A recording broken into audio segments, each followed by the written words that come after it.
wabarakatuh. Salam guru penggerak.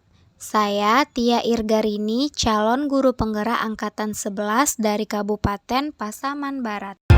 Pada kesempatan kali ini saya ingin sedikit berbagi terkait koneksi antar materi refleksi filosofi pendidikan nasional Ki Hajar Dewantara pada modul 1.1. 1. Pendidikan dan pengajaran.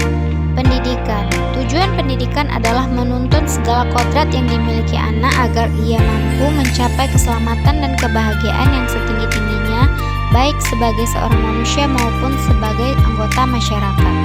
Sedangkan pengajaran merupakan proses pendidikan dalam memberi ilmu atau berguna untuk kecakapan hidup anak secara lahir dan batin. Yang kedua, pendidikan yang menuntun. Maksudnya adalah dalam proses menuntun, anak diberi kebebasan, namun sebagai seorang pendidik, kita berperan sebagai pamong yang memberikan tuntunan agar anak tidak kehilangan arah supaya semakin baik budi pekertinya. 3. Pendidikan sesuai kodrat alam dan kodrat zaman. Kodrat alam maksudnya pendidikan disesuaikan dengan lingkungan alam dengan memperhatikan kearifan lokal, sosial, budaya. Sedangkan kodrat zaman adalah menekankan pada kemampuan anak untuk memiliki keterampilan abad ke-21.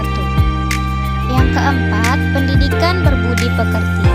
Budi pekerti melatih anak untuk memiliki kesadaran diri yang utuh untuk menjadi dirinya atau kemerdekaan diri dan kemerdekaan orang lain. Selanjutnya, pertanyaan pemantik dalam membuat kesimpulan dan refleksi terhadap pemikiran-pemikiran KHD. Yang pertama, apa yang Anda percaya tentang murid dan pembelajaran di kelas sebelum Anda mempelajari modul 1.1?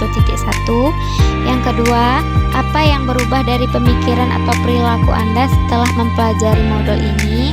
Yang ketiga, apa yang dapat segera Anda terapkan lebih baik agar kelas Anda mencerminkan pemikiran KHD? Baiklah, saya akan memaparkan jawaban dari pertanyaan pemantik tadi.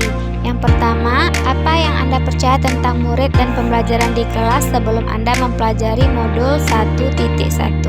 Yang pertama, murid dianggap berhasil apabila telah menguasai aspek pengetahuan di atas KKM. Yang kedua, murid harus diajarkan materi untuk pengetahuannya. Yang ketiga, menganggap metode pembelajaran sudah baik tanpa memikirkan karakteristik serta minat murid. 2. Apa yang berubah dari pemikiran atau perilaku Anda setelah mempelajari modul ini? Saya menyadari murid tidak hanya diberikan materi pelajaran, tetapi juga perlu tuntunan dan arahan dalam berperilaku serta melakukan proses pembelajaran yang menyeluruh dengan memperhatikan semua aspek pembelajaran, baik itu aspek spiritual, sosial, budaya, kognitif, afektif, dan psikomotor. Dan pembelajaran berpusat pada murid sehingga murid akan aktif dalam pembelajaran serta murid memperoleh materi melalui pengalaman belajarnya. Selanjutnya, perilaku yang berubah setelah saya mempelajari modul 1.1 ini yaitu menerapkan strategi pembelajaran yang menyenangkan dan bervariasi sesuai dengan karakteristik murid serta memberikan pelayanan terhadap kebutuhan belajar murid.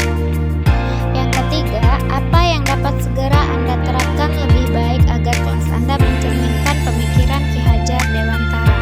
Yang dapat saya terapkan segera di kelas adalah menuntun murid dengan menerapkan pembiasaan sikap profil belajar Pancasila. Yang kedua, memberikan pelayanan sesuai dengan kebutuhan belajar murid. Yang ketiga, merancang pembelajaran yang menyenangkan dengan media dan metode interaktif serta berpusat pada murid. Baiklah, selanjutnya yaitu kesimpulan dari pemikiran Ki Hajar Dewantara. Yang pertama, pendidikan itu menuntun. Yang kedua, kodrat anak terbagi menjadi dua, kodrat zaman dan kodrat alam. Yang ketiga, pendidikan yang berpihak pada anak. Yang keempat, anak bukanlah tabula rasa. Dan yang terakhir, budi pekerti. Pergi ke taman melihat bunga. Bunga di taman berbaris rapi. Penyampaian materi selesai sampai di sini saja. Semoga ilmu bertambah di dalam hati. Wassalamualaikum warahmatullahi wabarakatuh.